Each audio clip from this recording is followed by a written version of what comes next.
घरे स्वतंत्र भाव में पूजा गृह नथिले कौन करेंगे यार मध्य उपाय रही। जदि स्वतंत्र भाव में आपणकर पूजा गृह नहीं ठाकुर पूजा घर आप करना तेबे थाकरे ठाकुर को रखिपारे। जदिओ यह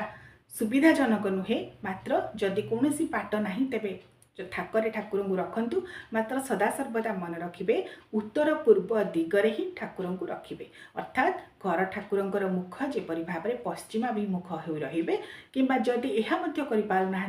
तेबे उत्तर दिगरे बा पूर्व दिगरे ठाकुर को रखु जेपरी भाव में से पश्चिम दिग को मुख करेंगे। हेले मन रखिए सदासर्वदा घर ठाकुर मुख पश्चिम आड़ को ही रखिए केबे भी दक्षिण आड़ को रखिए ना कारण दक्षिण दिगरे साधारणतः जमराजा बास करते से पितृपुरुषों उद्देश्य आम जिते दीपदान करूँ बा श्राद्ध पिंड दे था से